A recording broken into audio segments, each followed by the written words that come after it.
तो आज हम पढ़ेंगे क्लास 11th का मैथ्स का चैप्टर 2 का एक्सरसाइज 2.3। तो लेकिन उसके पहले मैं थोड़ी सी बात कर लेता हूं कि ये कमेंट आया है जो कि आयुष वर्मा जी ने किया है और उन्होंने पूछा कि क्या चैप्टर 2 इस बार पेपर में नहीं आएगा। तो मैंने ये पहले ही बता दिया था कि चैप्टर 2 इस बार के पेपर में नहीं आने वाला है, लेकिन ये केवल 2020 और 21 क्योंकि ये कोविड-19 की वजह से ये जो एपिडेमिक हुआ है इसकी वजह से ये केवल सिलेबस कम किया गया है, लेकिन ये नेक्स्ट ईयर से फिर से अप्लाई हो जाएंगे। तो और एक चीज और भी कि अगर आप लोग ये सोच रहे हैं कि अगर सिलेबस में नहीं है तो क्यों पढ़ें, अभी आपके पास टाइम है, नहीं इतना टाइम देना है नहीं दीजिए, कोई दिक्कत नहीं है। कि आप ज्यादा टाइम नहीं देना चाहते हो, ये नहीं सॉल्व करना चाहते, केवल वही पढ़ना चाहते हो जो पेपर में आने वाला है। लेकिन एक बात ये जान लीजिए कि जब आपको आगे की स्टडीज करनी है ना, तो उसमें ये चीजें फिर से आपके लिए आएंगी। तो अगर आपको बेसिक्स नहीं पता होंगे तो वो आगे आपको प्रॉब्लम क्रिएट करेंगी। ये सिलेबस कम करने का मतलब ये नहीं हुआ है कि आपको पढ़ना ही नहीं है, ये आपको पढ़ना है ना, क्योंकि ये आगे की पढ़ाई में आपके लिए हेल्पफुल होगा। तो ये चीज जान लीजिए कि पढ़ना तो हमें पूरी बुक है, ठीक। क्योंकि ये चीज क्या है कि जैसे अब 12th में कुछ चीजें इसके एप्लीकेशन यूज होंगे 12th में, तो अगर आपने 11th का नहीं पढ़ा है पूरी तरह से तो आप 12th में आपको प्रॉब्लम्स होंगी। तो इसलिए पूरी एक्सरसाइज पढ़िए, ठीक है ना, पूरे के पूरे चैप्टर्स पढ़िए, हर एक क्वेश्चन लगाइए। अगर नहीं लगाते हैं तो जो आपके पेपर में आने वाला है वो सिलेबस वाले वीडियो में लिंक डिस्क्रिप्शन में दिया, वहां से देख लीजिए कि क्या आने वाला है क्या नहीं आने वाला है। तो जो आने वाला है उनको आप लगाइए, बाकी जो नहीं आने वाले हैं उनको एटलीस्ट एक बार देख लीजिए वीडियो। उससे क्या होगा कि आपको ये आइडिया रहेगा कि हाँ ये क्वेश्चन किस तरह से ये सॉल्व होते हैं, और आगे के जो क्वेश्चन में अगर मान लीजिए आता है तो आपको समझ में आ जाएगा आसानी से, ठीक है ना। तो चलो शुरू करते हैं। तो 2.3 का और ये है फंक्शन यानी फलन के बारे में पढ़ना है। तो जैसा कि मैंने पहले ही कहा था कि जो 2.1 था, 2.1 वो था कार्तीय गुणन पे, कार्टेशियन प्रोडक्ट पे, और 2.2 जो था वो था हमारा रिलेशन पे यानी संबंध पे, और ये 2.3 जो यूज होगा ये होगा हमारा फंक्शंस पे, है ना, यानी फलन पे। तो पिछली वीडियोस भी देख लीजिए, पिछले जो लोग नए आ रहे हैं वो जरूर देख लें पिछली वीडियो, क्योंकि पिछली वीडियो में के रिलेशन, तो इस एक्सरसाइज में रिलेशन का भी बहुत ज्यादा यूज है। हाँ, यहाँ देखो हम फंक्शन के बारे में समझते हैं। डेफिनेशन देखिए क्या है, आपकी एनसीईआरटी बुक का ही डेफिनेशन है कि एक समुच्चय ए से समुच्चय बी का संबंध f एक फलन कहलाता है ना। यदि समुच्चय ए के प्रत्येक अवयव का समुच्चय बी में एक और केवल एक प्रतिबिंब होता है। समझ में आ गया। देखिए क्या कह रहा है, ये कह रहा है कि एक समुच्चय ए है और जो कि समुच्चय बी से उसका संबंध होगा, तो यानी रिलेशन यूज होगा, है ना। वही संबंध जो वो फलन कहलाता है। लेकिन फलन कब कहलाता है? फलन तब कहलाएगा जब समुच्चय ए का जो प्रत्येक अवयव है ना वो समुच्चय बी में केवल एक और एक प्रतिबिंब बनाएगा। समझ में आ गया।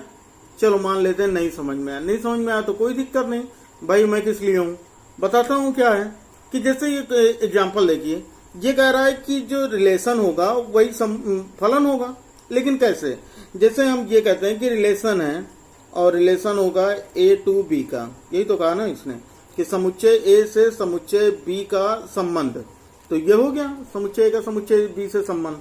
अब देखो एक एग्जांपल देखो, जैसा कि हम लोग रिलेशन में पढ़े थे संबंध में कि हम दो इस तरह से एरो डायग्राम के थ्रू समझते हैं, है ना। एरो डायग्राम जो कि आसानी से आप लोग समझ, पिछली एक्सरसाइज बहुत ही अच्छे से आप लोगों ने समझा, तो उसी तरह से ये एक्सरसाइज भी समझते हैं। तो यहाँ पर देख लेते हैं, ये इसमें मान लेते हैं ए है और ये समुच्चय बी है।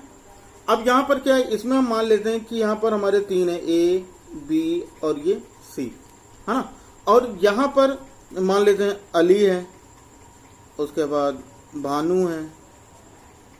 इसके पहले वाले एक्सरसाइज में हम लोग सॉल्व किया था ना, अली, भानु, बिनोय, चंद्रा और दिव्या वाला एग्जांपल कराया था, सेम उसी तरह। लेकिन हम बिनोय नहीं लेते हैं ना अभी हम देखते हैं ऐसे ही। चलो ये हो जाएगा, चंद्रा हो गया और दिव्या हो गया ना। और क्वेश्चन ये कहे कि इनका जो रिलेशन है ना वो रिलेशन इस तरह से है कि x और y is such that x y के नामों का पहला अक्षर है, y के नामों का पहला अक्षर है। अब ये हो गया भैया हमारा रिलेशन।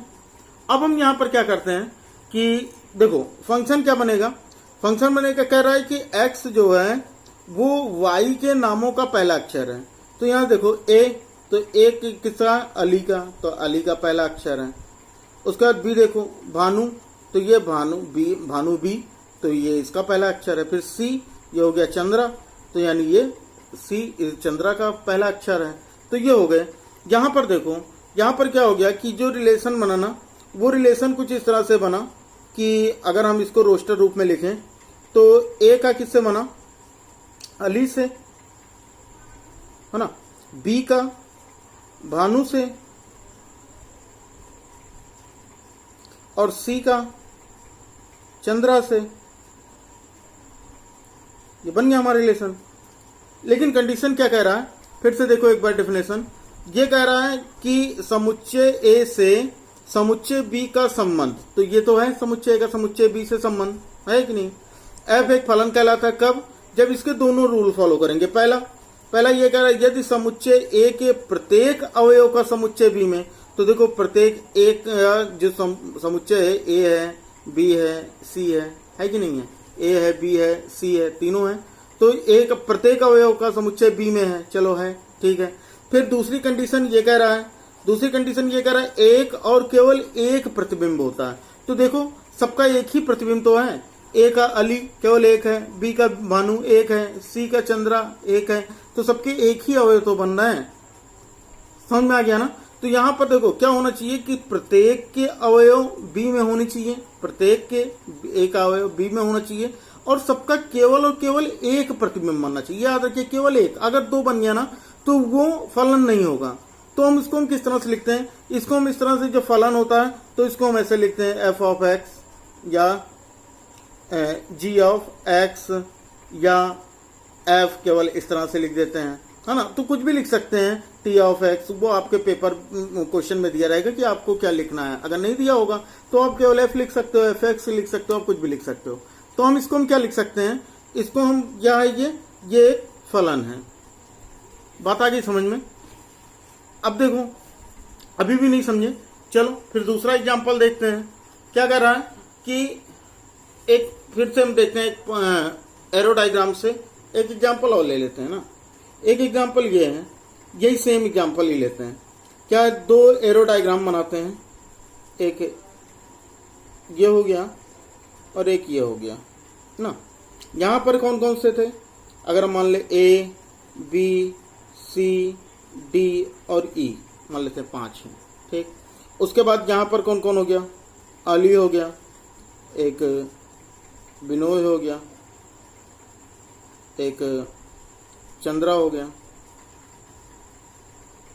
और एक दिव्या हो गई, है ना। अब यहां पे देखो ये कंडीशन क्या है। सबसे पहली चीज देखो, अब यही सेम क्वेश्चन है, जो ये क्वेश्चन है ना, इसी का सेम एग्जांपल है ये। एक्स वाई के नामों का पहला अक्षर है, एक्स वाई के नामों का, तो ए का तो अली हो गया, फिर बी का बिनोय हो गया, फिर सी का चंद्रा हो गया और डी का दिव्या हो गया, है ना। सारी चीजें हो गई। अब देखो सारी चीजों में क्या कह रहा था कि ए के प्रत्येक अवयव बी में होने चाहिए, ए के प्रत्येक अवयव बी में होने चाहिए। तो ए का हो गया, बी का हो गया, सी का हो गया, डी का, लेकिन ई तो बच गया, देखो ई तो बच गया ना। अब यहां पर क्या था, प्रत्येक होने चाहिए, तो अगर एक भी बच गया ना तो वो फलन नहीं होगा। तो ये क्या है, ये फलन नहीं है। समझ में आ गया, फलन नहीं। फलन कब होगा, जब सभी अवयव सभी के एरो बन जाए, सभी के एरो बन जाए, पहली कंडीशन। दूसरी कंडीशन ये है, कुछ समझ में आ रहा ना। अभी देखो, अभी पूरी तरह से क्लियर हो जाएगा, और ये यकीन मानो अगर ये क्लियर हो गया ना तो इस एक्सरसाइज में आपको कोई भी प्रॉब्लम नहीं है। एक्सरसाइज में आपको question number 1, question number 3, question number 4, question number 5 तो आप यूं चुटकियों में लगा लोगे, है ना। क्यों, यहाँ पर देखो ये सारी चीजें अगर आप ये बेसिक समझ लेते हो तो ये आपको चीज समझ में आ जाएंगी। अब ये सोचो कि मैंने क्वेश्चन नंबर 2 नहीं रखा इसमें, तो भाई क्वेश्चन नंबर 2 जो वो थोड़ा ग्राफ पे डिपेंड है ना, वो ग्राफ पे। अगर इस वीडियो में अभी मुझे ये लगेगा कि हाँ वीडियो बहुत लंबी नहीं हो रही है, तो मैं ग्राफ का क्वेश्चन भी इसमें बता दूंगा, नहीं तो इसके लिए आपको अलग से वीडियो दे दूंगा, है ना। क्वेश्चन नंबर 5 में थोड़ी सी दिक्कत होगी आपको, क्वेश्चन नंबर 5 में, क्योंकि यहाँ पर समुच्चय के कुछ रूल यूज होंगे, तो अगर आप समुच्चय नहीं पढ़े होंगे तो ये क्वेश्चन आपको आसानी समझ में नहीं आएगा, तो इसके लिए भी आपको अलग से वीडियो प्रोवाइड हो जाएगी। तो यहाँ पर देखने, क्योंकि ये चीज जो है सिलेबस में नहीं आएगा, तो इसलिए केवल वीडियो आप लोग देख लीजिए ना, लगाने की उतना ज्यादा प्रेशराइज नहीं करूंगा कि आप लोग ये बैठ के पूरे एक क्वेश्चन सॉल्व कीजिए, केवल वीडियो देख लीजिए, लगभग समझ में आ जाएगा। अब देखो यहाँ पर ये बातें हो गई, क्या क्या बातें हुई। पहले ये हुआ कि एक समुच्चय ए के प्रत्येक समुच्चय बी में होने चाहिए, तो और क्या होना, सबका एक एक प्रतिबिंब होना चाहिए। हमने ये वाला देख लिया, तो यहाँ पर हमको ये दिख गया कि ये एक फंक्शन है, ये एक फलन है। फिर दूसरा हमने देखा तो वहां पर हमको ई का नहीं मिला कोई यहाँ प्रतिबिंब, तो इसका मतलब क्या है कि ये फलन नहीं है। फिर देखो एक एग्जाम्पल और देख लेते हैं इसका, थर्ड एग्जाम्पल देख लो, एक एग्जाम्पल और देख लो।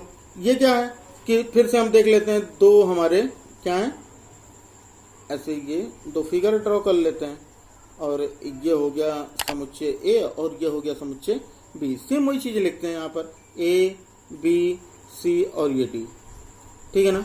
यहाँ पर क्या कहा, यहाँ पर हम नाम रख लेते हैं कि एक क्या है, अली, दूसरा कौन है, बानू, तीसरा कौन है, बिनोय, सही है ना, चौथा कौन है, चंद्रा,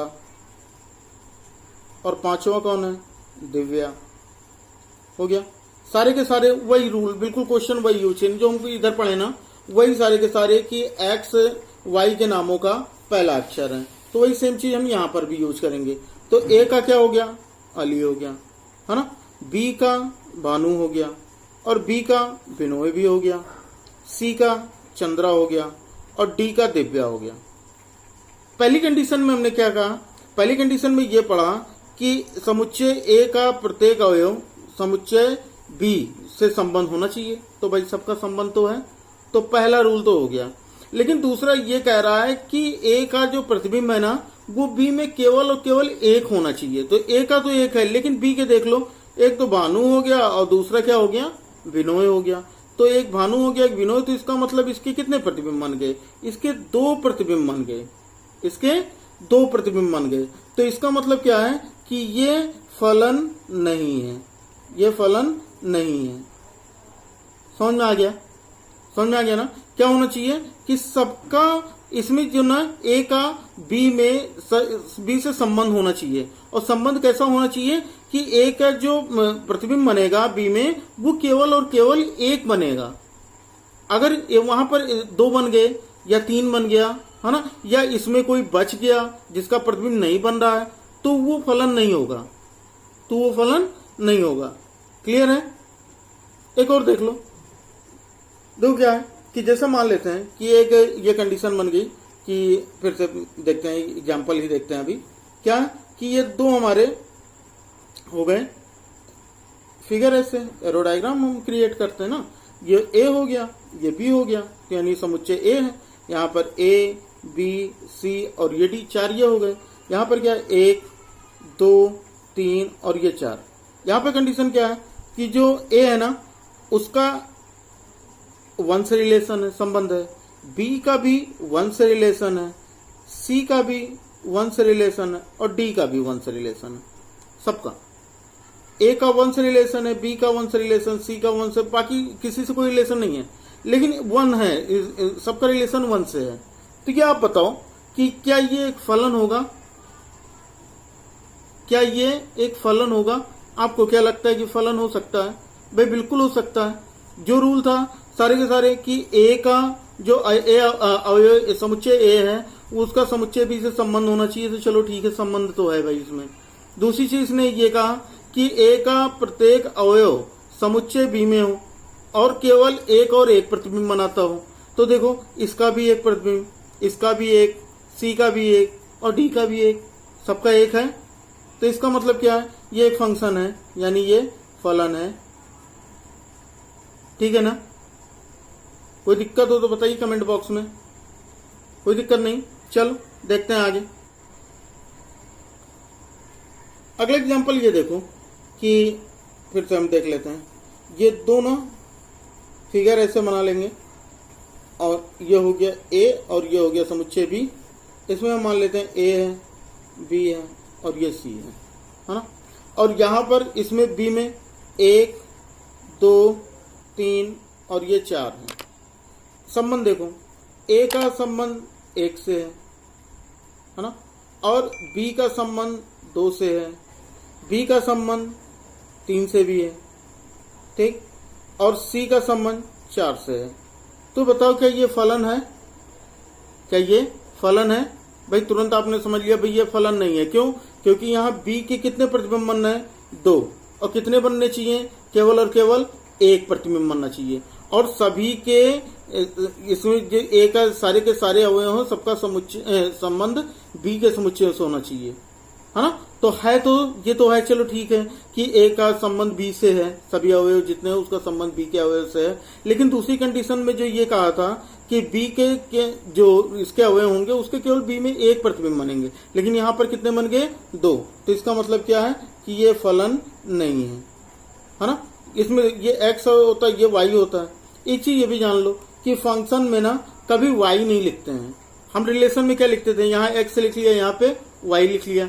लेकिन फंक्शन में क्या होता है कि कभी हम y नहीं लिखते हैं। क्या लिखते हैं? हम लिखते हैं y is equal to f x या फिर जी एक्स, ऐसे लिख लेते हैं, या फिर f केवल लिख देते हैं, है ना? यहाँ पर क्या y में जो हमारा रिलेशन होगा उसको हम क्या लिखते हैं? एफ एक्स या फिर जी एक्स, ये हम लिखते हैं।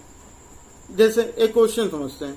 क्वेश्चन ये है, जैसे एग्जाम्पल ही समझ लेते हैं अभी, कि जैसे मान लेते हैं कि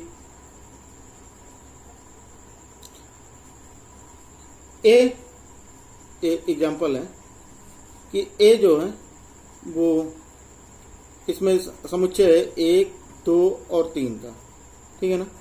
और उसके बाद बी दिया गया, इसमें दिया गया 1 2 3 4 5 6 7 और 8, ये दिया गया, ठीक है? इनमें संबंध क्या दिया गया? संबंध ये दिया गया कि x और y is such that y is equal to 2x, और जहां x बिलोंग्स टू a है और y बिलोंग्स टू b है, ठीक है ना? अब यहां देखो हम कैसे सॉल्व करेंगे। सबसे पहला काम क्या करते हैं भाई, एरो डायग्राम के लिए हम तो इस तरह से स्ट्रक्चर बना लेते हैं ऐसे, और ये ऐसे 2 फिगर ऐसे ड्रॉ कर लेते हैं। ये तो हमको पता है, ये a हो जाएगा और ये b हो जाएगा। a में क्या है? 1 2 3 है, तो हम लिख देंगे 1 2 3। b में क्या है भाई? 1 से लेके 8 तक है, तो 1 2 3 4 5 6 7 और ये 8 हो गया, है ना? अब यहां देखो क्या कहा? y is equal to 2x दिया हमको। y का क्या रिलेशन दिया? y is equal to 2x। अब हम क्या करते हैं कि जो x, ये x होता है, ये y होता है, रिलेशन के हिसाब से यही तो होता है, ये x होता है और ये y होता है, हाँ? तो हम इसके पहले एक्सरसाइज में क्या बताया था कि यहाँ पर आप x की वैल्यू रखो और y की वैल्यू निकालते जाओ। x की वैल्यू रखो, y की वैल्यू निकालते जाओ। जैसे x की वैल्यू अगर हम 1 रखते हैं तो y इज इक्वल टू हो जाएगा 2 इंटू 1 यानी इज इक्वल टू 2, सही है ना? अगर हम x की वैल्यू 2 रखें, अब देखो यहाँ पर x की वैल्यू 1 रखा तो y की वैल्यू कितनी आ गई? 2 आ गई, यानी 1 का रिलेशन किससे होगा? 2 से होगा। अगर हम x की वैल्यू 2 रखें तो y इज इक्वल टू हो जाएगा 2 इंटू 2 यानी 2 2 जा 4। x की वैल्यू अगर हमने 2 रखा तो y की वैल्यू कितनी आ गई? 4 आ गई, तो यानी 2 का रिलेशन हमारा किससे हो जाएगा? 4 से हो जाएगा, हाँ? यानी 1 का संबंध 2 से और 2 का संबंध 4 से। फिर उसके बाद आते हैं x इज इक्वल टू 3, हाँ? हम यहाँ पर 3 रख ले क्योंकि यहाँ पर 3 दिया ना, तो y इज इक्वल टू कितना हो जाएगा? 2 इंटू 3, तो 3 2 जा कितना हो जाएगा? 6, 2 3 जा 6, यानी 3 का रिलेशन किससे होगा? 6 से होगा। क्लियर है इतनी चीजें? यहां पर देखो क्या ये फंक्शन है? क्या ये फंक्शन है? फंक्शन है ना? क्यों? क्योंकि देखो इसके a के जो प्रत्येक अवयव हैं उनका संबंध b के अवयव से हो रहा है, प्रत्येक अवयव का संबंध b से है, और सबका एक एक प्रतिबिंब बन रहा है। एक का देखो 2, 2 का देखो 4, 3 का देखो 6, सबका एक एक प्रतिबिंब बन रहा है। ठीक है, तो इसका मतलब क्या है कि ये एक फलन है, ये एक फलन है, लिख देंगे, समझ लो ये एक फलन है। अच्छा, अगर ये फलन है तो हम लिखेंगे कैसे? तो हम f लिखते हैं, है ना, f लिखते हैं, और जो होगा उसको हम लिख देंगे। क्या क्या हो जाएगा? एक का किससे? 2 से, 2 का 4 से, और 3 का 6 से, 3 का 6 से, तो ये भी लिख दो 3,6, और ये ब्रैकेट क्लोज कर दो, है ना। अब फंक्शन के लिए दो कैसे लिखते हैं? यहां पर जो ये लिखा था ना, इसको हम y नहीं लिखते। फंक्शन के लिए कैसे लिखते हैं? इसको हम इस तरह लिखते हैं। क्या लिखेंगे? F x is equal to 2x, f of x is equal to 2x, इस तरह लिखेंगे। क्योंकि हमको ये दिया था ना y इज इक्वल टू, तो हम क्या कहें कि फलन में हमको y नहीं लिखना है। रिलेशन में तो हम y लिखते हैं, संबंध में हम y लिखते हैं, लेकिन फलन में, फंक्शन में हमको y नहीं लिखना है। हमको क्या लिखना है? एफ एक्स लिखना है। तो हम क्या लिखेंगे? F x equal to 2x, और ये जो होता है ना, इसको हम मुख्य फलन कहते हैं। क्या बोलते हैं? मुख्य फलन। इसको क्या बोलते हैं? मुख्य फलन। अब यहीं से हम सारी वैल्यू कैसे हम रखते चलते हैं? देखो एफ एक्स यहाँ पे क्या रखते हैं? 1, तो ये क्या हो जाए? जहां जहां पर एक्स है वहां पर 1 रख देंगे, तो कितना हो जाएगा? 2। सही है। अगर हम रखें एफ, समझो बात, यहां पर एक्स कितना है? 2, तो हम यहां पर 2 रख देंगे, एफ ऑफ 2, तो ये हो जाएगा। यहां पर हम 3 का कर लेते हैं, ऐसे यहां पर 3 का कर लेते हैं। एक्स यहाँ पे क्या रख देंगे? 3 रख देंगे, तो यहाँ पर हो जाएगा 2 इंटू एक्स, यहाँ पे क्या रख देंगे? 3 रख देंगे, तो 3 2 जा 6, तो ये हो गया सारे के सारे इसके फलन। कितना हो गया? 1 का 2 हो गया, 2 का 4 हो गया, और 3 का 6 हो गया। सही है। चल अब देखो हम आते हैं एक्सरसाइज पे। देखो अब तो आप क्वेश्चन चुटकियों में सॉल्व कर लोगे। क्या कर रहे? क्वेश्चन देखो क्या कर रहा है? निम्नलिखित संबंधों में से कौन से फलन है? निम्नलिखित संबंधों में कौन से फलन है? कारण का उल्लेख कीजिए। यदि संबंध एक फलन है तो उसका परिसर निर्धारित कीजिए, है ना। परिसर हम लोगों ने पिछले एक्सरसाइज में पढ़ा है ना, तो बिल्कुल उसी तरह से ये क्वेश्चन होगा। यहाँ पर क्या है? तो पहले तो हमको ये देखना है, ये हमको दिए गए हैं अवयव, यहाँ पर क्या बताना है? ये हमको रिलेशन दिया गया है, यहाँ पर हमको बताना है कि कौन से फलन है, कौन से फलन नहीं है ना, और कारण भी बताना है। और अगर फलन है तो हमें क्या करना है? उसका परिसर निर्धारित करना है।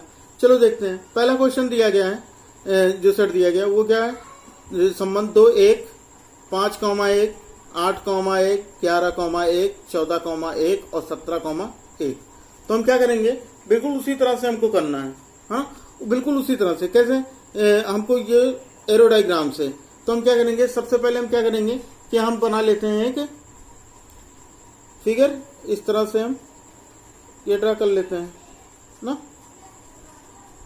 ए बी का। चलो ये ए हो जाएगा, ये बी हो जाएगा। सही है। अब हम ये सोचेंगे कि हम इसमें क्या क्या रखें, इसमें क्या रखें, इसमें क्या रखें। तो भाई देखो हम लोगों ने पहले ही पढ़ा था कि क्या होता है कि जैसे इस तरह दिए संबंध दिए होते हैं, तो उसमें जो पहला वाला होता है वो एक्स होता है और दूसरा वाला वाई होता है। ये एक्स है, ये वाई है, ये एक्स है, ये वाई है, ये एक्स है, ये वाई है, ये एक्स है, ये वाई है, ये एक्स, ये वाई है ना। तो एक्स वाले इसमें रख देंगे और वाई वाले इसमें रख देंगे।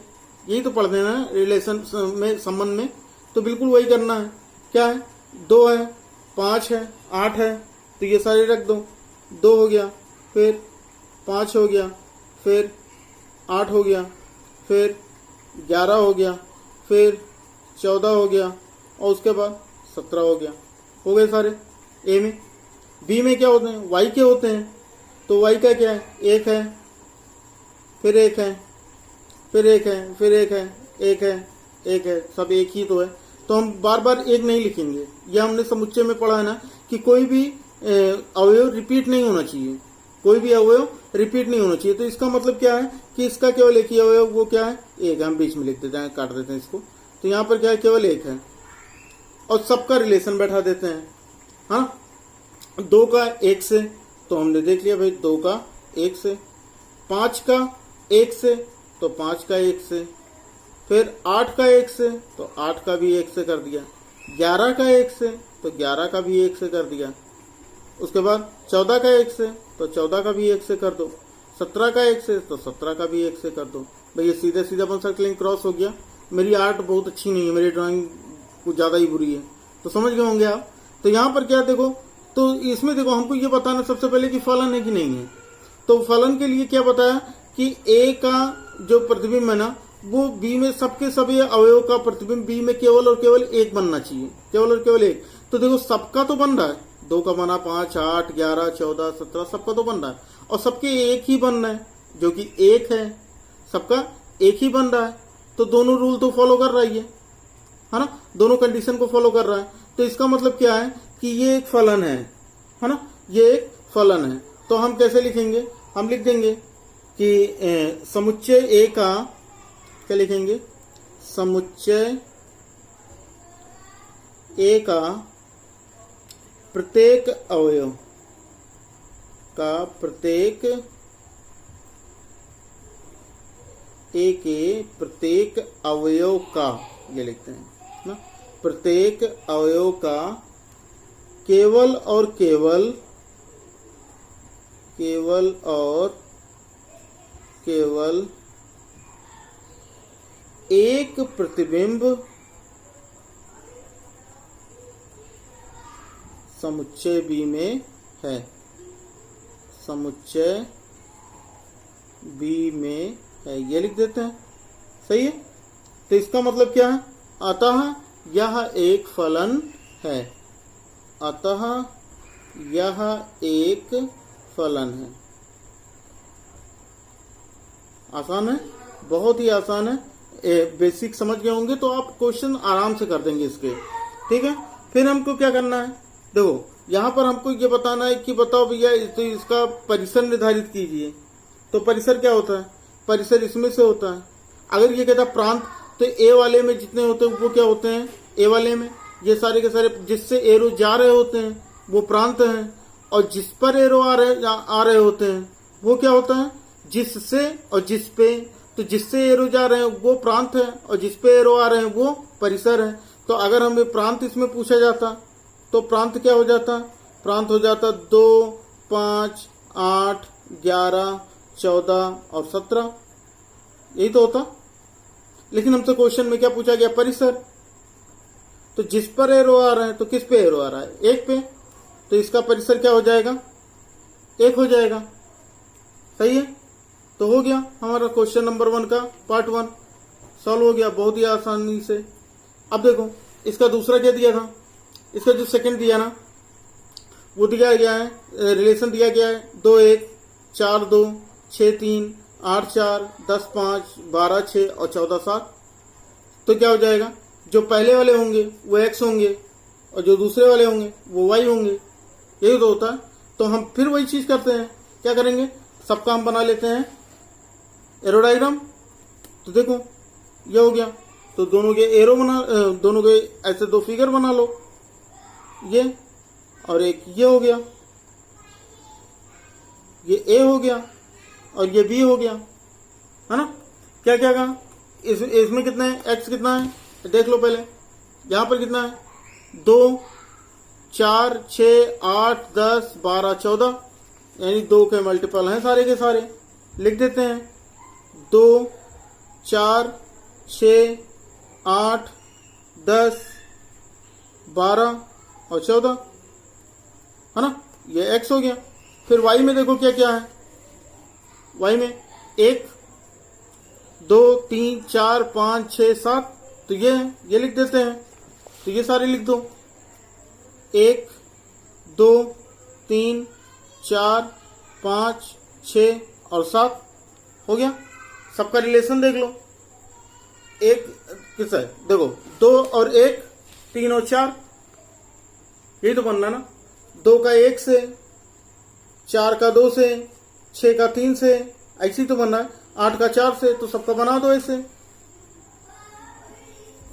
2 का 1 से, 4 का 2 से, 6 का 3 से, 8 का 4 से, 10 का 5 से, 12 का 6 से और 14 का 7 से, है कि नहीं।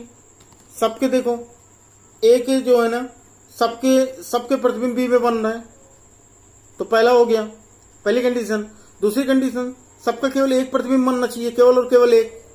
तो देखो सबका केवल एक ही तो बन रहा है, सबके केवल एक ही प्रतिबिंब तो बन रहे ना, तो इसका मतलब क्या है, ये एक फलन है। हम लिख देते हैं यही चीज, जैसे पहले पार्ट में लिखा था कि समुच्चय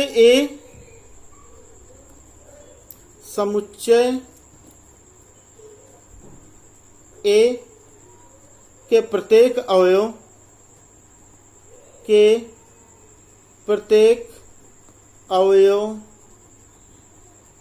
का केवल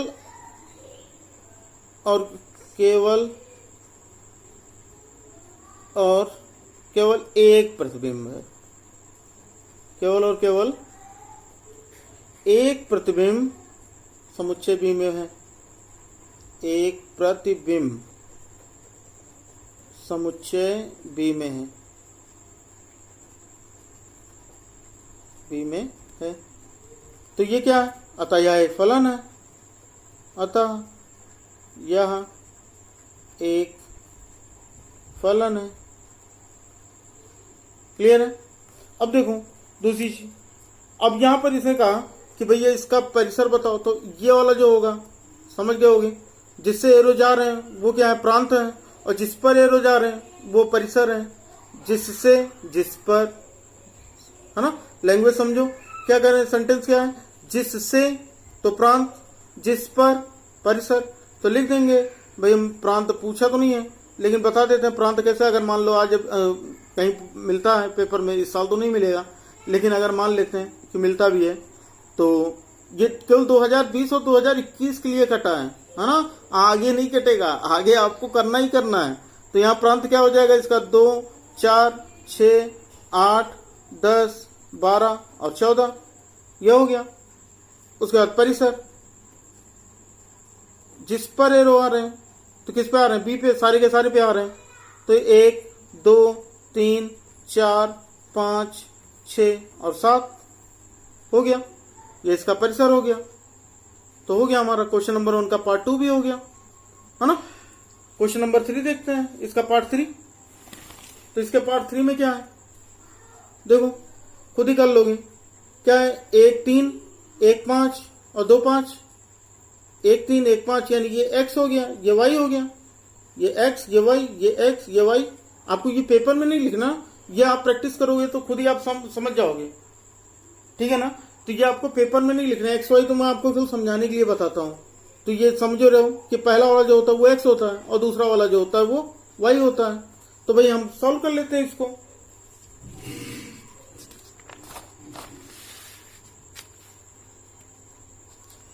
देखो बना लेते हैं फिगर। क्या है, यहाँ पर एक ये हो जाएगा, है ना, और ये दूसरा हो गया, यानी ये ए हो गया और ये बी हो गया। तो इसमें क्या क्या था, देखो क्या क्या था, फिर से देखो एक बार, 1, 1, 2। तो हमको समुच्चय में 2 बार 1 नहीं लिखना है। क्यों, क्योंकि हमने समुच्चय में पढ़ा है कि समुच्चय में कोई भी अवयव जो वो रिपीट नहीं हो सकता। तो यहाँ पर हमको रिपीट नहीं करना है। तो 1, 2 बार है तो उसको हम 1 बार लिखेंगे, फिर 2 है। ऐसे y में देखो 3 है, 5 2 बार है तो 5 जो हमको 2 बार नहीं लिखना है, केवल 1 बार लिखना है। अवयव रिपीट नहीं हो सकते। तो क्या हो जाएगा, x में हो गया 1 और 2, तो यहाँ क्या हो जाएगा 1 और 2, और इसमें क्या हो जाएगा 3 और 5, ठीक है ना।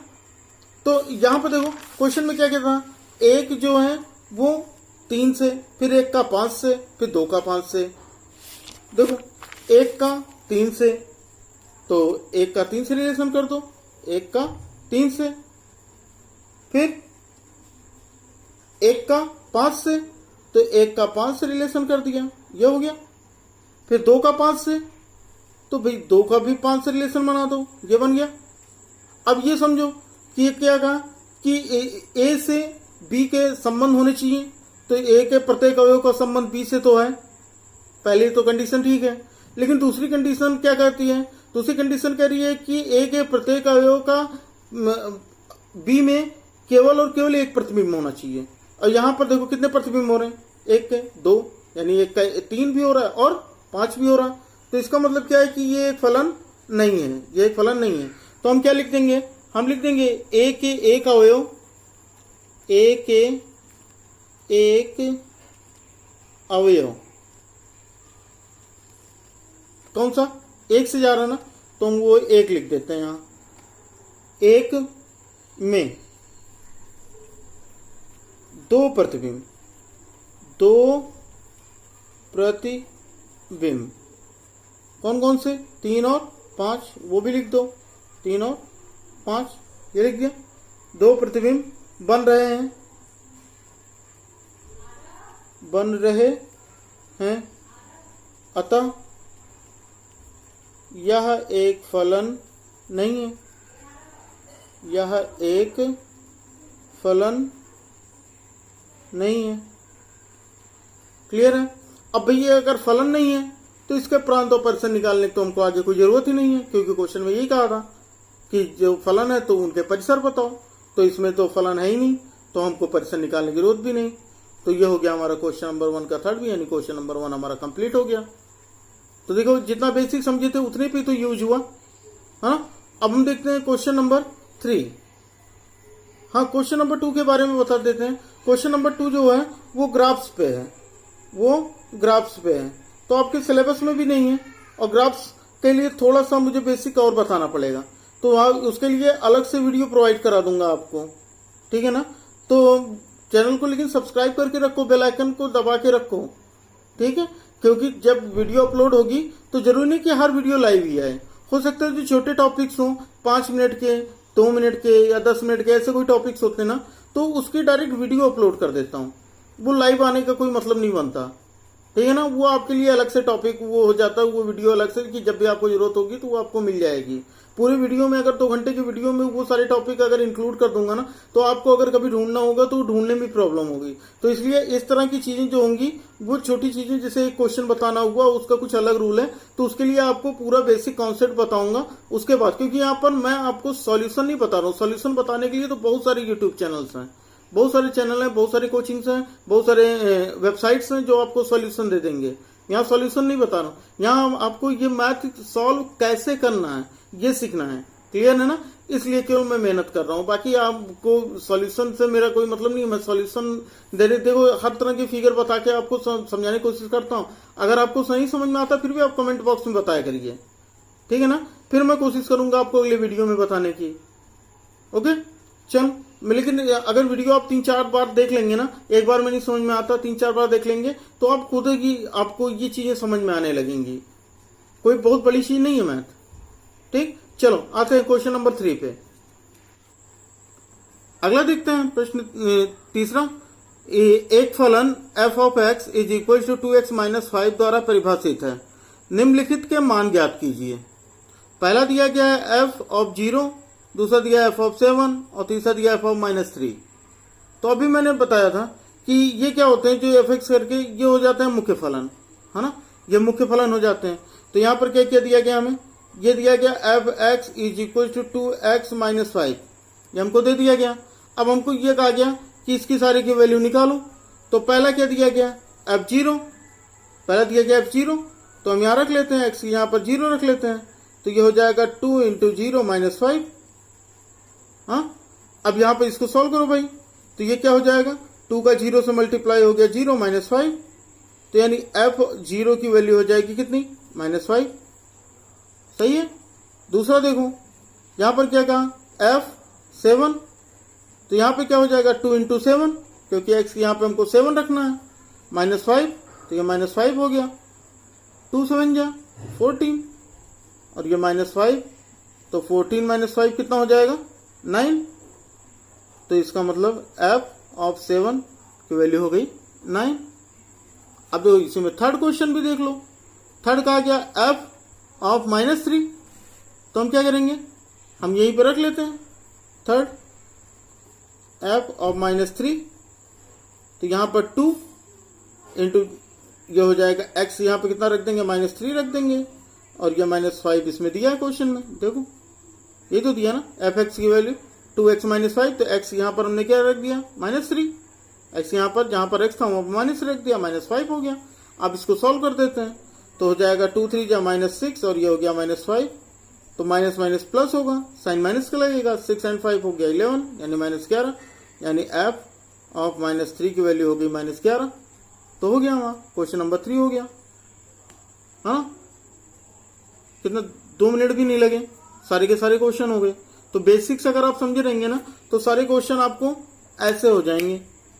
ठीक, देखो क्वेश्चन नंबर 4 क्या दिया है कि फलन टी सेल्सियस तापमान का फ़ारेनहाइट तापमान में प्रतिचित्रण करता है, जो T of C is equal to 9c/5 plus 32 द्वारा परिभाषित है। तो निम्नलिखित को ज्ञात कीजिए। क्या क्या दिया है? T0 का मान बताना है, T ऑफ 28 बताना है, T ऑफ -10 बताना है, और क्या बताना है? C का मान बताना है जब C इज इक्वल टू 212 दिया हो। बहुत आसान है, बिल्कुल उसी तरह से जैसे थर्ड किया बिल्कुल उसी तरह से इसको भी करना है। हाँ देखते हैं कैसे होगा। तो यहां पर क्या है हमें दिया गया है, पहले तो ये लिख लो क्या दिया गया है, T ऑफ C दिया गया है, T ऑफ C दिया गया, T इस तरह लिख देते ना ताकि कंफ्यूजन ना हो, is equal to 9c/5 plus ये हो गया 32। ठीक है, अब यहां पर हमको क्या रखना है, 0 रखना है। C की जहां पर क्या रखना है, 0 रखना है, तो हम यहां पर रख लेते हैं भाई, C की जहां पे 0 रख लो, तो हो जाएगा 9 इंटू 0/5 प्लस 32। अब ये सॉल्व करो तो क्या हो जाएगा, 9 का 0 से मल्टीप्लाई करेंगे तो हो जाएगा 0/5 प्लस 32। अब 5 को 0 को 5 से डिवाइड करोगे तो 0 हो जाएगा, और 0 प्लस 32 हो जाएगा 32। इसका मतलब T ऑफ 0 की वैल्यू कितनी हो गई, 32, यानी पहले का आंसर हो गया हमारा कितना, 32। केवल क्या रखना था, C वैल्यू रखनी है। दूसरा देखो क्या दिया है, T28 दिया गया है, तो हम फिर से लिख लेते हैं। दूसरे में क्या करेंगे, है ना, दूसरे में फिर से वही चीज लिख लेते हैं जो हमें दिया है। क्या है, T of C is equal to 9c/5 plus 32। और हमें कितना दिया गया, हमें दिया गया यहाँ पे क्वेश्चन में 28, तो हम रख लेते हैं भाई C की वैल्यू 28 रख लेते हैं, तो हो जाएगा T, ये हो गया 28 is equal to 9 into 28/5 plus 32। हाँ अब इसको हम सॉल्व कर लेते हैं।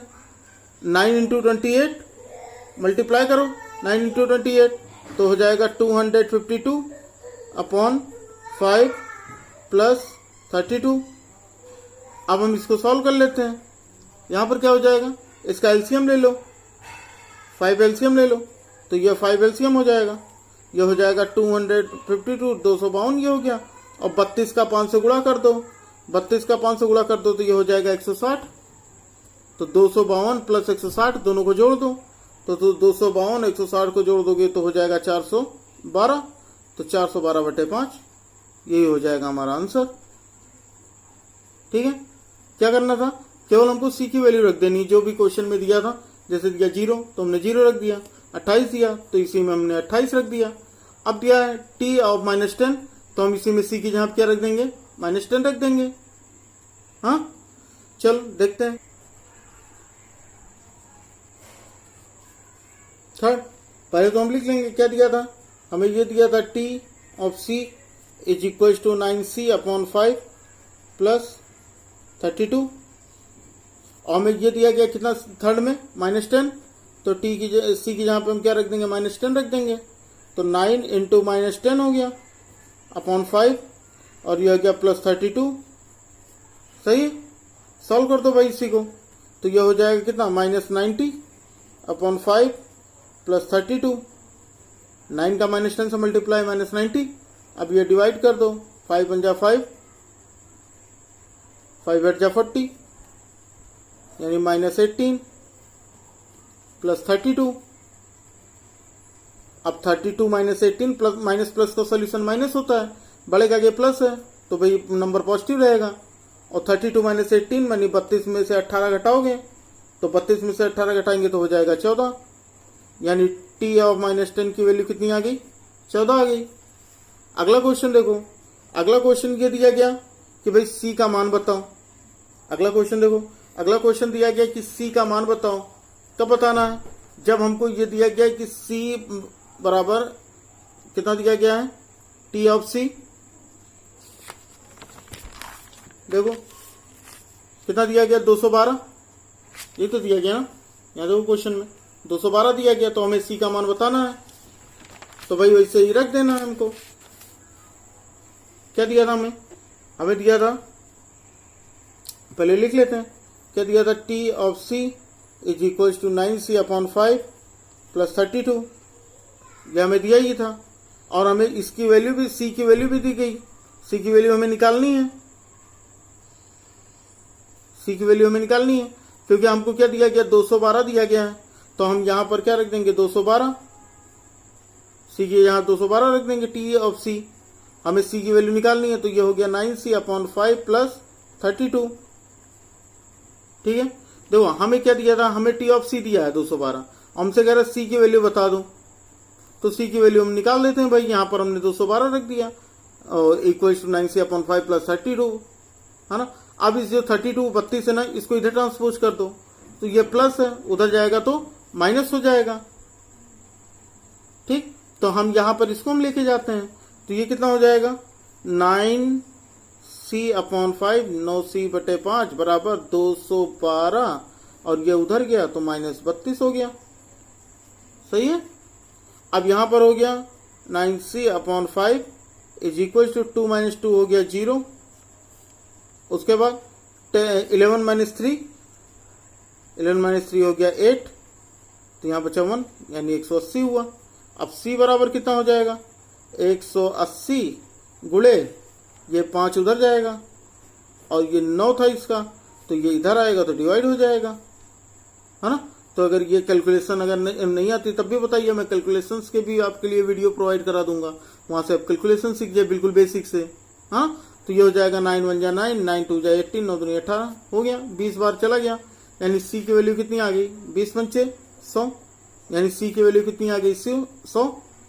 तो यानी ये क्वेश्चन नंबर 4 भी हमारा सॉल्व हो गया, है ना, क्वेश्चन नंबर 4 के सारे। तो आप देखो इसी तरह क्वेश्चन नंबर 5 भी हैं, लेकिन क्वेश्चन नंबर 5 में ना थोड़े से समुच्चय के रूल लगेंगे, तो समुच्चय या तो वहां पर आप वो टॉपिक ढूंढ के पढ़िए, वहां से 5 ट्राई कीजिएगा, नहीं 5 की वीडियो आपको अलग से प्रोवाइड करा दी जाएगी, क्योंकि वीडियो हो जा रही है लंबी, तो इतना ज्यादा देर क्लास वैसे भी ज्यादा लोग देख भी नहीं रहे हैं, आ रहे हैं जा रहे हैं, तो कंसिस्टेंसी बनाइए, और ये बिल्कुल मान के चलिए कि ये सिलेबस में नहीं है तो नहीं पढ़ना है, पढ़ना हमको पूरी बुक है, बस केवल उन चीजों को हमको ज्यादा पढ़ना है जो हमारे सिलेबस में है, हाँ। और कल जो क्वेश्चन नंबर 2 है उसका पूरा बेसिक कॉन्सेप्ट बताऊंगा, उसके बाद क्वेश्चन नंबर 2 और कुछ एग्जांपल्स भी बताऊंगा। तो जाने से पहले अगर वीडियो अच्छी लगी हो तो वीडियो को लाइक कर दें, और जो लोग चैनल पर नए हैं और अच्छी तरह से मैथ को पढ़ना चाहते हैं वो चैनल को सब्सक्राइब कर बेल आइकन को जरूर प्रेस कर दें, तो क्योंकि लाइव क्लास के साथ साथ जो डेली क्लास है उसके अलावा भी कुछ वीडियोज आपको एक्स्ट्रा में अपलोड मिलेंगे, दिन में या कभी भी आपको अपलोड मिल सकते हैं, है ना। तो उसकी नोटिफिकेशन पाने के लिए आपको बेल आइकन को दबाना जरूरी होगा। चलो समझ गए होगे, वैसे भी समझदार बहुत हो आप लोग, तो ठीक है, मिलते हैं अगले वीडियो में। जय हिंद, वंदे मातरम।